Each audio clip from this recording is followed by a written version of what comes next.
ശ്രീകൃഷ്ണ ജ്യോതിശാലയത്തേക്ക് അവർക്കും സ്വാഗതം. തുലാക്കൂറുകാർക്കുള്ള ഫലമാണ് പറയുന്നത്. തുലാക്കൂറുകാർക്ക് ജൂലൈ മാസത്തിൽ എല്ലാ ഗ്രഹങ്ങളും അനുകൂലമാണ് എന്ന് നിൽക്കുന്നത് എന്ന് പറയാം. ഒരു ഗ്രഹം ഒഴികെ എന്നാണ് പറയുന്നത്.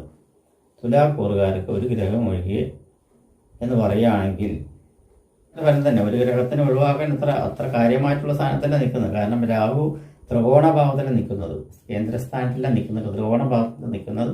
അത് കാരണം കുംഭൻ രാശിയിൽ പവറുള്ളതാണ്. അത് കാരണം വലിയ കുഴപ്പമില്ല എന്ന് തന്നെ പറയാം. അപ്പോൾ എല്ലാ രാശിയിലും എല്ലാ ഗ്രഹങ്ങളും അനുകൂല ഭാവം നിൽക്കുന്ന കാരണം കൊണ്ട് തന്നെ വളരെ അനുകൂല ഫലം തന്നെ ഇവർക്ക് പ്രതീക്ഷിക്കാം.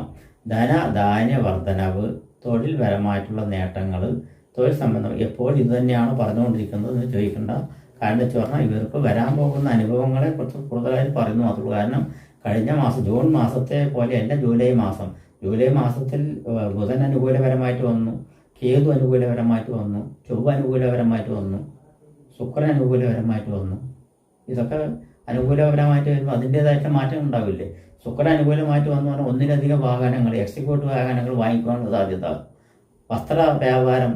വസ്ത്ര വിപണി അല്ലെങ്കിൽ വസ്ത്ര വ്യാപാരം നടത്തുന്നവർ വലിയ ഒരു 5000 സ്ക്വയർ ഫീറ്റിലൊരു ഷോറൂം തുടങ്ങുക, അതൊക്കെ മാറ്റങ്ങൾ വരുന്ന സമയമാണ്. അതുപോലെ തന്നെ സ്വർണ്ണാഭരണ മേഖലയിൽ വൻ ഷോറൂം, ഏറ്റവും വലിയ ഷോറൂം തുടങ്ങുക, അതൊക്കെ മാറ്റങ്ങളുടെ കാലമാണ്. അതുപോലെ തന്നെ 10ൽ ശുക്രനാണ് നിൽക്കുന്നത്, 10ൽ ബുധനാണ് നിൽക്കുന്നത്. ഒരു വലിയ അധ്യാപക കോളേജ്, വലിയ കോളേജ്, ഏറ്റവും വലിയ ടോപ്പ് ബോർഡ് സ്റ്റാർ കോളേജ് കയറ്റുക. അതുപോലെ തന്നെ സ്റ്റാർ ഹോസ്പിറ്റലേഷൻ കയറ്റുക. ഇതൊക്കെ വലിയ അനുഭവമായിട്ട് കാണണം. ചെറുകിടക്കാർക്കാണെങ്കിൽ അതേപോലെയുള്ള കാര്യങ്ങൾ ചെയ്യാം. ഹോട്ടൽ നടത്തുന്നവരാണെങ്കിൽ കുറച്ച് ഉന്നതപരമായിട്ട് ഹോട്ടൽ നടത്താം. അതുപോലെ തന്നെ എന്തെങ്കിലും ബിസിനസ് സ്ഥാപനങ്ങളോ വർക്ക്ഷോപ്പുകളോ നടത്തുന്നവരാണെങ്കിൽ വിപുലമായിട്ട് നടത്താം. എല്ലാറ്റിലും അതിൻ്റേതായിട്ടുള്ള ഒരു ഭംഗിയുണ്ട് എന്നാണ് പറയുന്നത്. ഒരു ഭവനം വയ്ക്കുകയാണെങ്കിൽ ഒരു 1000 സ്ക്വയർ ഫീറ്റിൽ ഭവനം വയ്ക്കാൻ തീരുമാനിക്കണം. അല്ലെങ്കിൽ 700 സ്ക്വയർ ഫീറ്റ് 700 പോയി 1000 മാറും, 1000 പോയി 1500 ആവും, 1500 വയ്ക്കുന്നവർ ചിലപ്പോൾ 2000 ആവും, 2000 വയ്ക്കുന്നവർ 2500 ആവും, 2500 വയ്ക്കുന്നവർ ചിലപ്പോൾ 3500 പോകും എന്നൊക്കെ പറയുന്നത്. അപ്പോൾ ആഡംബര ഭവനം അങ്ങനെയുള്ള സംഭവങ്ങളെല്ലാം ഉണ്ടാവും. വസ്ത്രലാഭം ഉണ്ടാവും, വസ്ത്ര വിപണി വിപുലീകരിക്കും, വിദ്യാഭ്യാസ സ്ഥാപനങ്ങൾക്ക് നല്ല നേട്ടങ്ങളുണ്ടാവും. ഗവൺമെൻറ് സംബന്ധമായിട്ടുള്ള എല്ലാവിധ ആനുകൂല്യങ്ങളും വന്നു ചേരുവാനുള്ള സാധ്യതകൾ കാണുന്നുണ്ട്. ഗവൺമെൻറ് കൂടെ നിൽക്കേണ്ട ഒരു സമയമാണ് ഇപ്പോൾ കാണുന്നത്. രാഷ്ട്രീയക്കാർക്കും സിനിമാ മേഖലയുള്ളവർക്ക് പ്രത്യേകിച്ച് എടുത്ത് പറയേണ്ട കാര്യമില്ല. വളരെ ഉന്നതമായിട്ടുള്ള സ്ഥാനമാനങ്ങളിലാണ് അതാത് ഗ്രഹങ്ങൾ നിൽക്കുന്നത് എന്ന് തന്നെ പറയാം. അതുപോലെ തന്നെയാണ് ലാഭസ്ഥാനം. അതുപോലെ തന്നെ ഭൂമി, ഏക്കർ കണക്കിന് ഭൂമി വാങ്ങിച്ചിടുവാനുള്ള സംവിധാനങ്ങൾ കോർപ്പറേറ്റ് കമ്പനികളൊക്കെ ആണെങ്കിൽ ഏക്കർ കണക്കിന് ഭൂമി വാങ്ങിക്കോളും. കാരണം 11ാം ഭാവത്തിലാണ് ഭൂമികാരകനായിട്ടുള്ള ചൊവ്വ നിൽക്കുന്നത്. അത് രാശിപ്രകാരം തന്നെ 7ാം ഭാവാധിപന്റെ ക്ഷേത്രമാണ് മേടക്കൂറിന്റെ ക്ഷേത്രം. മേടക്കൂറിന്റെ ക്ഷേത്രത്തിന്റെ അധിപനാരാണ്? ചൊവ്വയാണ് 11 നിൽക്കുന്നത്. ആ ഭാവത്തിൽ നിന്നും ത്രികോണസ്ഥാനത്ത് നിൽക്കുന്നത്. അതുകൂടി നോക്കണമെന്നാണ് പറയുന്നത്. അപ്പോൾ അങ്ങനെയൊക്കെ നോക്കുന്ന സമയത്ത് ഭൂമി സാഹചര്യം ഒഴിവാക്കാൻ പറ്റണം. ഭൂമി വന്ന് ചേരുവാനുള്ള സാധ്യതയാണ്. അതായത് ഒരുപാട് ഭൂമികൾ വാങ്ങിക്കൂട്ടുവാനുള്ള സാധ്യതകളുണ്ട് മുൻകൂട്ടിയിട്ട്. അതായത് 10 വർഷം അപ്പുറത്ത് കിടക്കുന്ന പ്രോപ്പർട്ടിനെ ഇപ്പം തന്നെ മുക്കിയെടുക്കുവാനുള്ള സാധ്യതകളുണ്ട് എന്നാണ് പറയുന്നത്. റെയിൽവേ സംബന്ധമായിട്ട് പ്രവർത്തിക്കുന്നവർക്കെല്ലാം കോടികളുടെ വരുമാനങ്ങൾ ഉണ്ടാക്കാൻ പറ്റുന്ന ഒരു സമയമാണ്. ജ്യോതിഷ മേഖലയിൽ തന്നെ ഒരു വിപ്ലവം സൃഷ്ടിക്കാനുള്ള സമയമാണ്. ഏതേത് മേഖലയിൽ പ്രവർത്തിക്കുന്നോ അവിടെയെല്ലാം വിപ്ലവങ്ങൾ സൃഷ്ടിക്കുവാനുള്ള സമയമാണെന്ന് പറയുന്നത്. ഒരു മെക്കാനിക്കൽ സംവിധാനപരമായിട്ടുള്ള ഇതിൽ പ്രവർത്തിക്കുകയാണെങ്കിൽ അവിടെ മെക്കാനിക്കൽ എന്ന് പറഞ്ഞാൽ ശരിക്കുള്ള മെക്കാനിക്കൽ, അതായത് ബസ്സിൻ്റെയോ അല്ലെങ്കിൽ ട്രെയിനിൻ്റെയോ അല്ലെങ്കിൽ വിമാനത്തിൻ്റെയോ അറ്റകുറ്റപ്പണികൾ നടത്തുക, അല്ലെങ്കിൽ കാറിൻ്റെ 2 വീലറിൻ്റെ അറ്റകുറ്റപ്പണി ചെയ്യുക. അവരും ടോപ്പിലെത്തുവാനുള്ള സാധ്യത. കാരണം അവൻ ചെയ്യുന്ന വർക്കുകൾ ഭയങ്കര പെർഫെക്റ്റ് ആയിരിക്കും. ഇപ്പോൾ എടുത്ത് നോക്കുന്നു പറഞ്ഞാൽ പെട്ടെന്ന് ചെയ്ത് കൊടുക്കുന്നത്. അത് അവൻ്റെ സമയത്തിൻ്റെ പവറാണ്. കാരണം പെട്ടെന്ന് പിടുത്തം കിട്ടി, എന്താ സംഭവം എന്നുള്ള പിടുത്തം കിട്ടി. അതുപോലെയാണ് അത് നിർമ്മിക്കുന്ന ആൾക്കാരുടെ സ്ഥിതി ആലോചിച്ച് നോക്കൂ.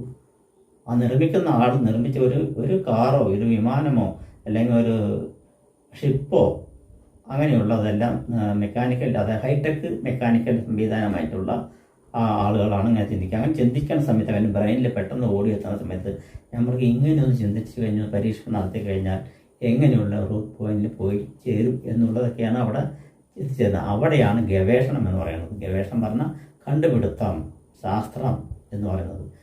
അവിടെ വിജയിക്കുവാനുള്ള സാധ്യത ഇവർക്കുണ്ട് എന്നാണ് പറയുന്നത്. അങ്ങനെയുള്ള വിജയിക്കാനുള്ള സാധ്യത എല്ലാ മേഖലയിലും ഉണ്ട് എന്ന് പറയുന്നത്. വിദ്യാഭ്യാസപരമായിക്കോട്ടെ, അതുപോലെ തന്നെ സ്വർണ്ണാഭരണ മേഖലയിൽ വൻ 9ാം ഭാവത്ത് നിൽക്കുന്ന വ്യാഴം സ്വർണ്ണാഭരണ മേഖലയിൽ വൻ കുതിപ്പുകൾ ഉണ്ടാക്കും. വസ്ത്രമേഖലയിൽ വൻ കുതിപ്പുകൾ ഉണ്ടാക്കും. സയൻസ് വിഭാഗത്തിന് തന്നെ ഒരു പ്രത്യേകപരമായിട്ട് സയൻസ് വിഭാഗം എന്ന് വെച്ച് പറഞ്ഞാൽ നമ്മുടെ റോക്കറ്റ് ഗവേഷണം നടത്തുന്ന ശാസ്ത്ര സാങ്കേതിക മേഖലകൾ നടത്തുന്ന ശാസ്ത്രജ്ഞന്മാരുകൾ, അതുപോലെ തന്നെ വിദേശ സംബന്ധമായിട്ടുള്ള നാസ പോലെയുള്ളതും നമ്മുടെ ഇവിടെ നടത്തുന്ന ഗവേഷണ സ്ഥാനമായിട്ടുള്ള കേന്ദ്രങ്ങളും മറ്റുള്ളവരുടെയെല്ലാം ഗവേഷണം നടത്തുന്നവർക്കെല്ലാം പ്രത്യേകപരമായിട്ടുള്ള ഗവേഷണങ്ങളിൽ വിജയ ശതമാനം കൈവരിച്ച് ഈ മറ്റുള്ള രാജ്യങ്ങളിൽ ഞെട്ടിപ്പിക്കുന്ന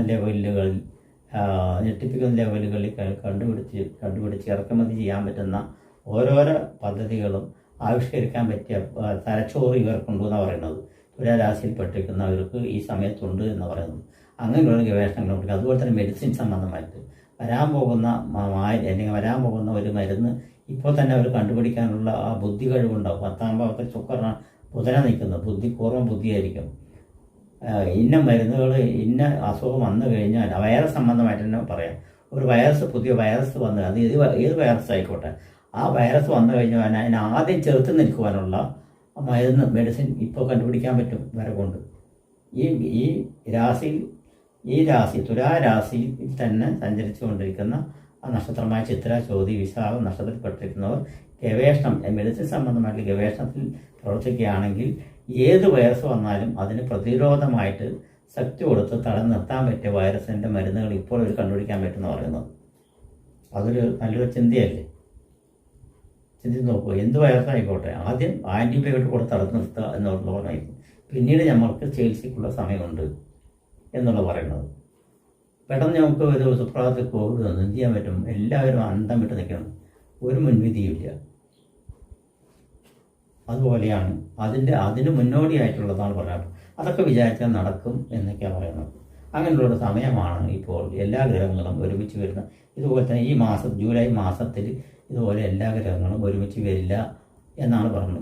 ഇപ്പോൾ ജൂലൈ ആഗസ്റ്റ് മാസത്തിൽ അങ്ങനെ വരുന്നില്ല, കർക്കിടക മാസത്തിൽ അങ്ങനെ വരുന്നില്ല, അല്ല ഓഗസ്റ്റ് സെപ്റ്റംബർ മാസത്തിൽ അങ്ങനെ വരുന്നില്ല. ജൂലൈ മാസത്തിൽ തുലാക്കൂറുകാർക്ക് മാത്രം ഇത്രയും ഗ്രഹങ്ങൾ അനുകൂലത്തിൽ വരികയാണെങ്കിൽ അതിൻ്റേതായിട്ടുള്ള ഗുണാനുഭവങ്ങൾ അവർക്കുണ്ടാവും എന്ന് തന്നെ പറയാം.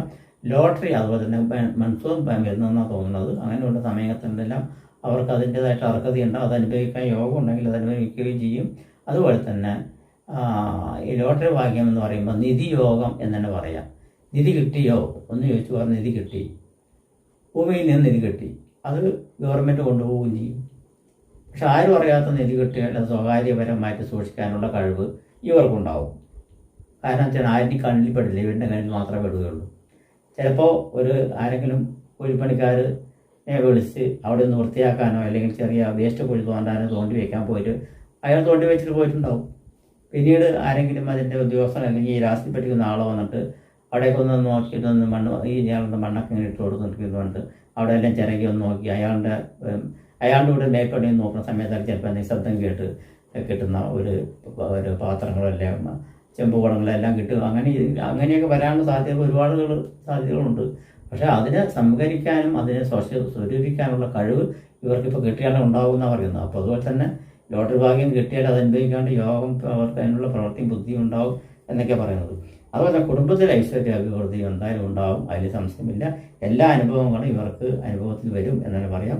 വിദേശ സംബന്ധമായിട്ടും അതുപോലെ രാഷ്ട്രീയ സംബന്ധമായിട്ടുള്ളവർക്കും സിനിമാ മേഖലയിൽ സംബന്ധമായിട്ടുള്ളവരൊക്കെ എല്ലാം വളരെ ഗുണകരമായിട്ടുള്ള സമയമാണ്, അത്ഭുതകരമായിട്ടുള്ള സമയം എന്ന് തന്നെ പറയാം.